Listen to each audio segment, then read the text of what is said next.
Boa tarde a todos.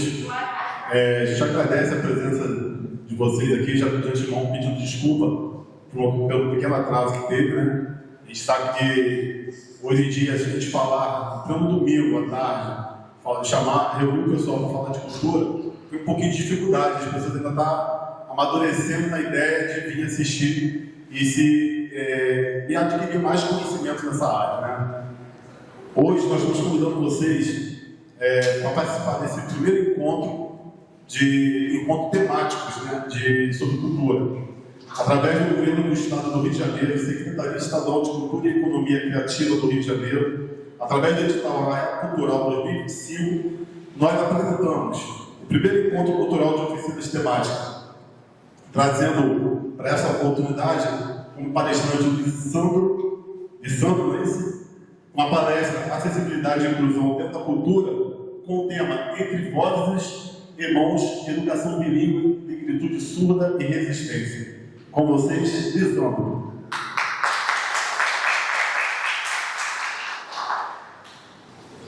Boa tarde. Alô? Boa tarde a todos. Tudo bem? Então, eu trouxe aqui o tema Entre Vozes e Irmãos, Educação Bilíngue, Negritude Surda e Resistência. Dentro desse tema, nós vamos debater um pouco a respeito sobre a acessibilidade em todos os ambientes, mas principalmente dentro da escola e dentro da cultura.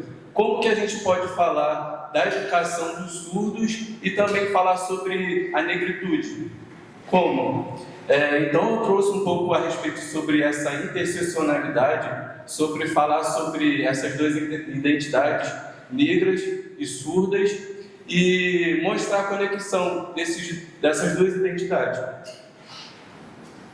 Para iniciar, primeiramente eu vou me apresentar. Eu me chamo Lisandro, eu sou professor e intérprete, formado em pedagogia, atualmente graduando em Letras Libras e pós-graduando em Libras na UFRJ. Para começarmos, eu trouxe a seguinte reflexão: dimensões de ser surdo e ser negro. De que forma essas identidades não se somam, mas se entrecruzam para criar experiências sociais específicas? Então, quando a gente fala de ser negro e ser surdo, são duas identidades diferentes, mas que, olhando no contexto social, existem várias barreiras, vários tipos de exclusão. E tem como sim a gente conectar ser surdo e ser negro. Quando a gente fala de uma pessoa surda, ela sofre na sociedade um certo tipo de preconceito e uma exclusão. E quando a gente fala de uma pessoa surda negra, como fazemos?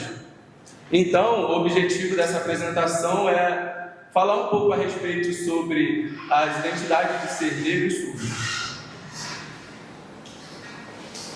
O objetivo dessa apresentação é refletir sobre a educação bilíngue. Quando a gente fala da educação bilíngue, a maioria das pessoas pensam em inglês, francês, espanhol, mas nunca vem o tema Libras.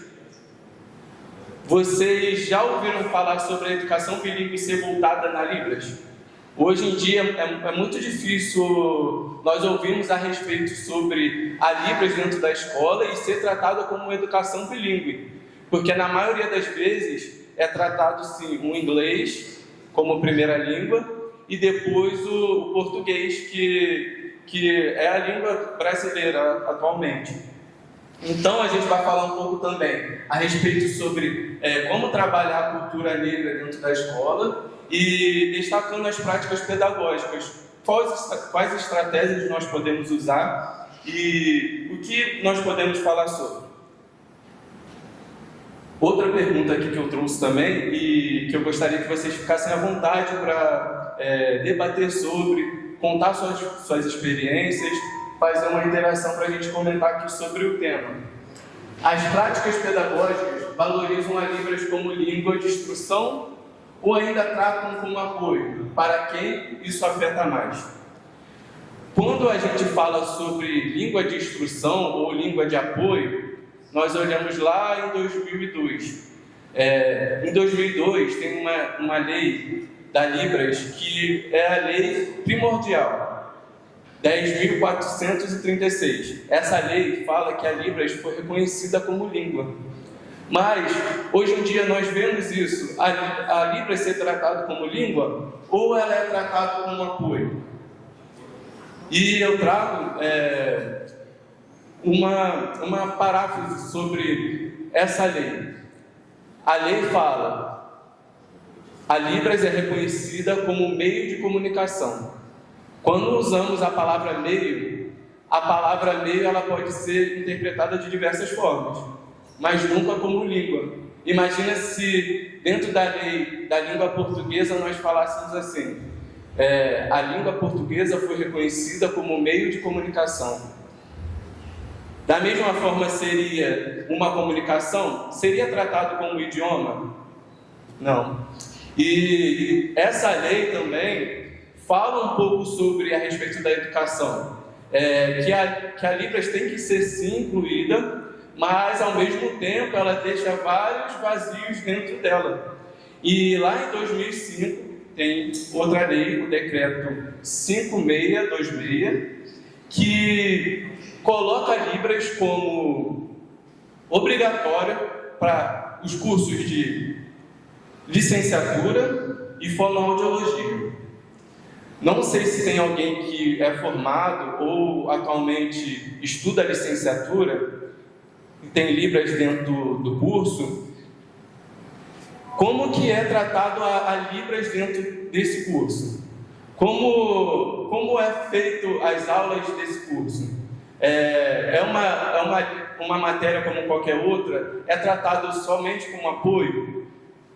Então, lá a gente fez letras, português, literatura, e era uma disciplina obrigatória. Então, nós tivemos 2 períodos. Então, eu fiz letras, português, espanhol, literatura, e é uma disciplina obrigatória, entendeu? Em 2 períodos. Somente isso. Mas assim, eu não sou capaz de dar uma aula em Libras. Então assim, é uma capacitação, entendeu? Mas a gente não aprende muita coisa. É isso. A maioria dos cursos de licenciatura, como ela trouxe aqui, é tratada assim. Às vezes tem como disciplina obrigatória, mas às vezes é optativa. As pessoas têm lá a grade da Libras, a matéria Libras, mas às vezes ela não precisa fazer, ela faz se quiser. Então, mesmo depois da lei de 2002, mesmo depois da lei de 2005, a Libras ainda assim, hoje em dia, é tratada não como uma língua, mas como um meio de comunicação. E essa é a problemática. E dentro dessas práticas pedagógicas, eu trouxe aqui um projeto que eu faço na escola. Como que a gente pode ensinar Libras na educação e colocar a acessibilidade e a inclusão dentro da escola? Então, eu trouxe aqui uns projetos que eu faço com as crianças. Tem um material didático que materiais de múltipla escolha, de multiplicação, de divisão, de subtração, adição, todos em Libras. Tem também cartazes com o alfabeto manual em Libras, materiais pedagógicos inclusivos. Então dá sim para a gente colocar dentro da escola e dentro do meio que nós vivemos um pouco da Libras sim. Não precisa a gente ser o maioral da Libras, mas dá para a gente colocar nas nossas vivências dentro da escola ou em qualquer outra área um pouco dessa inclusão. E isso eu mostro para as crianças. Não tem nenhum surdo aqui, mas vocês são ouvintes, então vocês fazem parte desse meio. Se a qualquer momento chegar um surdo aqui, a pergunta que eu faço para as crianças: vocês vão saber falar alguma coisa? Então, dentro desse projeto, eu ensino para as crianças alguns sinais do cotidiano, como oi. Vamos fazer, gente? Bem legal? Vocês vão fazer como se fosse um binóculo. Eu vou falar como se eu falo com as crianças. Como se fosse um binóculo.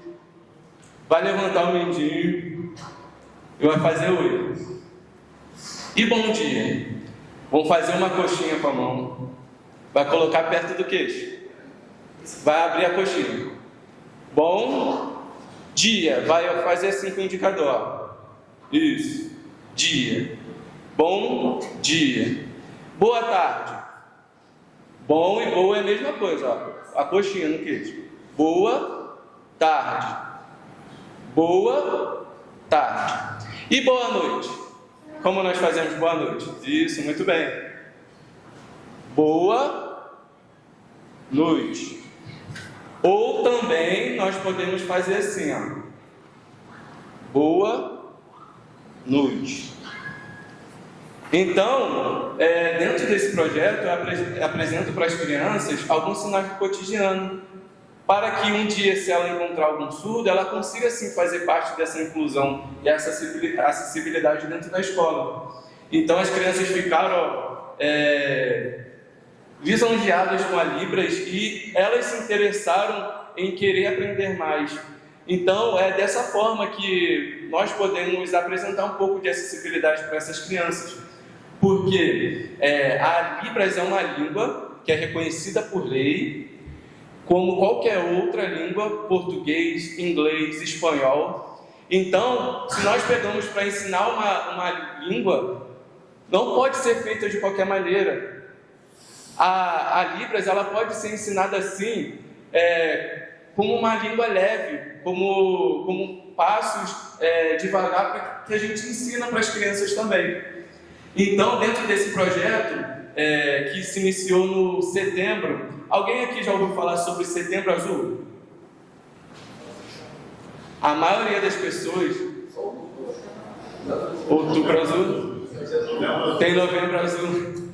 A maioria das pessoas conhece Setembro Amarelo. Todos conhecem Setembro Amarelo. Setembro Verde, que fala sobre a deficiência, o mês da deficiência. E também, dentro de setembro, tem o Setembro Azul, que na Libras é muito importante. É o mês que tem 3 datas importantes. Primeiro, Dia do Surdo, Dia Internacional das Línguas de Sinais e Dia do Tradutor-Intérprete. Então, esse mês é muito importante para a comunidade surda.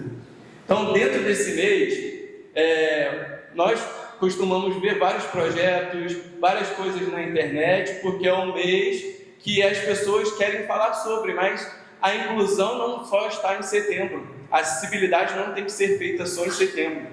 Nós temos o ano inteiro e as pessoas costumam falar a respeito da acessibilidade quando as pessoas estão na modinha falar sobre acessibilidade. As pessoas querem falar sobre negritude quando está em novembro, no dia 20, no dia da consciência negra. Então, eu levei para essas crianças um pouco sobre essa cultura, para que elas possam conhecer sim. Foi feita em setembro, mas que nós continuamos dando continuidade para que a gente possa falar sobre essa inclusão. E dentro dos desafios atuais, dentro da escola, nós temos em oferecer profissionais especializados. Nós vemos aí diversas pessoas que se colocam para fazer Libras, tanto dentro da escola quanto fora, que não tem uma especialização. Tem um curso de 40 horas que as pessoas fazem e querem estar já atuando como intérprete. Só que não é feito dessa forma. Se você for pegar para colocar uma pessoa que vai traduzir alguém falando inglês, será que esse curso de 40 horas é suficiente? Chega a ser falta de respeito com alguns surdos quando a gente coloca a Libras como se fosse qualquer coisa. E é sim uma língua, é sim um idioma que tem que ser tratado como respeito. E também tem em criar um ambiente escolar que reconheça a diferença como potência. O surdo não é deficiente, ele tem uma diferença. E nós devemos tratar essa diferença como algo que não exclui ele da sociedade. É uma diferença que olhando a respeito sobre essa diferença, a gente cria estratégia para incluir ele dentro da nossa rotina, da nossa vida, da nossa sociedade. E eu também trouxe aqui, falando sobre novembro, sobre o Dia da Consciência Negra, nós vemos em muitas escolas, em muitos lugares, falando somente quando fala da cultura negra, falando sobre escravidão, falando sobre sofrência, tristeza. E a negritude, a cultura negra não é só isso. A gente pode trazer aqui várias coisas. A cultura negra é enorme. Nós podemos trazer músicas afrodescendentes, nós podemos trazer materiais que falam sobre a cultura negra. E eu trouxe aqui o exemplo que eu fiz também na minha escola. A primeira imagem está a Rebeca Andrade quando ganhou a ginástica artística. E também tem aqui, Glória Maria, que é um simbolismo de uma pessoa negra dentro da televisão. E aqui no meio, eu trouxe uma atividade na escola para as crianças, para falar um pouco sobre a cultura negra. Nós sabemos que na Disney, a primeira princesa negra foi a Tiana. E só em 2006.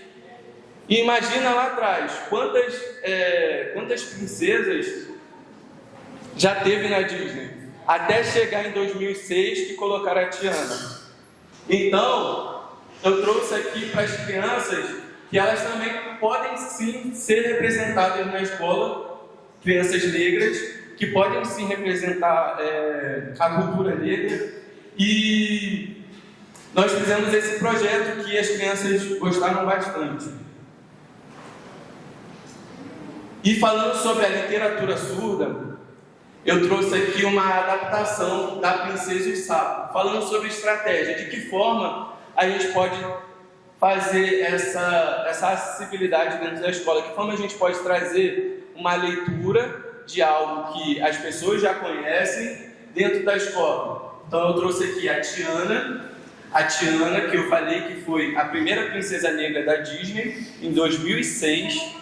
Olha, nós estamos em 2025. Até 2006 não passou muita coisa. E aqui do lado está essa adaptação, que as crianças estão fazendo aqui os sinais em libras, e também tem um português em cima. E esses desenhos, se você for pegar para ver as páginas dos livros, são todos desenhados por uma criança surda.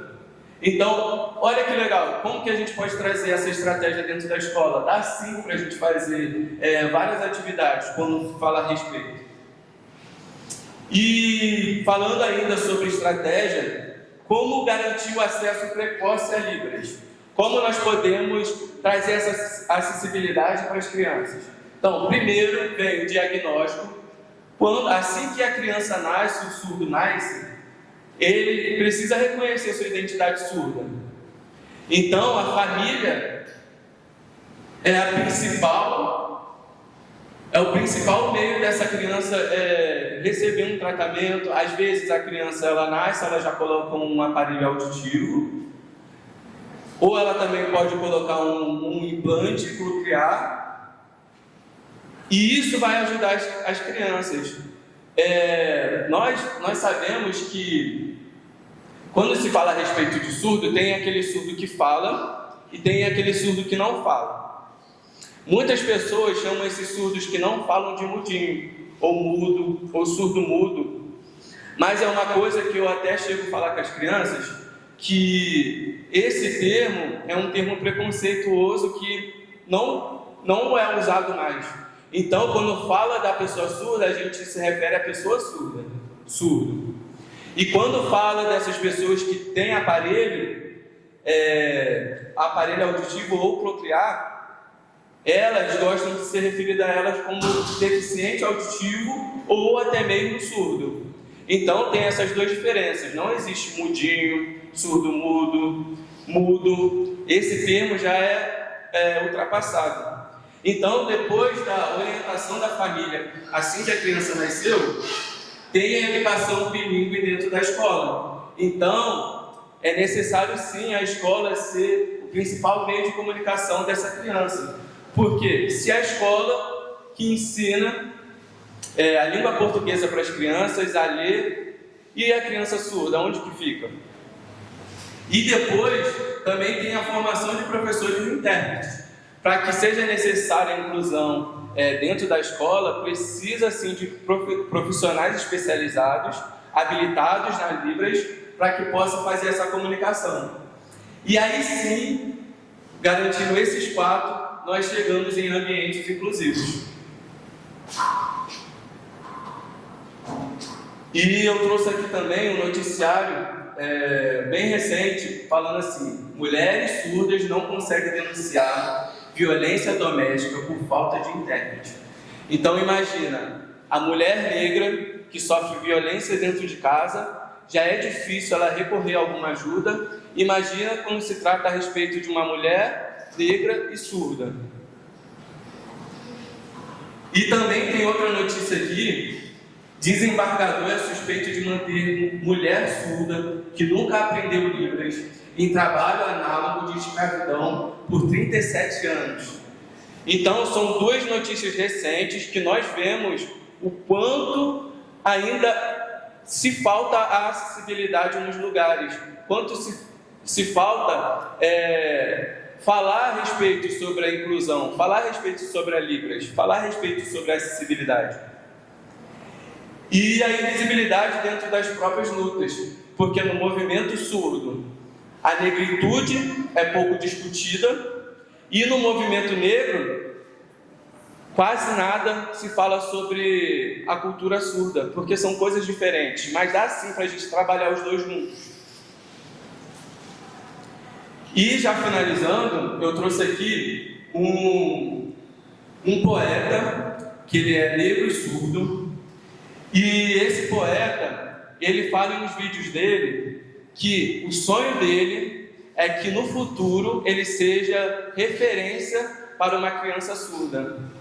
E o quanto isso bate na gente, o quanto isso fala a respeito sobre o que nós fazemos na sociedade, o que a gente está fazendo a respeito sobre essa inclusão, qual é a nossa parte, o que fazemos. Então, o sonho dele é só ser referência. O sonho dele é um surdo olhar ele e falar: quando crescer eu quero ser assim. E o que nós estamos fazendo a respeito disso? Nós estamos participando dessa acessibilidade, dessa inclusão? E a conclusão é que eu trouxe uma frase que fala a respeito sobre a acessibilidade. A luta contra a dupla discriminação de ser negro e ser surdo exige uma ação contínua de conscientização e superação dos estereótipos presentes na sociedade. E está aqui as referências sobre a palestra. Obrigado.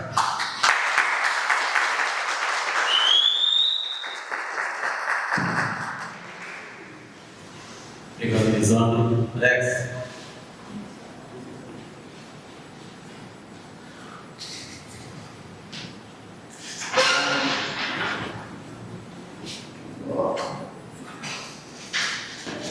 Obrigado, Lisandro, pela participação. Gostaram? Eu também trouxe um tema bem interessante, que eu trabalho na área de saúde. Realmente, setembro, eu estou falar setembro amarelo. E uma coisa também que eu vejo lá. É muito comum no hospital, a gente tem uma pulseira autista, festeja muito a criança autista, mas não esquece um pouco do surdo, né? A pessoa surda também é um deficiente, também precisa de uma atenção. Então, achei bastante interessante. Aproveito para agradecer a presença da participação da Limpa Júlia, que está conosco também. Está muito positiva a participação. Vi que chegou mais gente ali, chegou a Bíblia, chegou a nossa ilustre cigana, né? A ilustre cigana. Passo a palavra agora para o Wagner. Está convidando o Wagner para a Limpa Júlia, para dar continuidade ao nosso trabalho.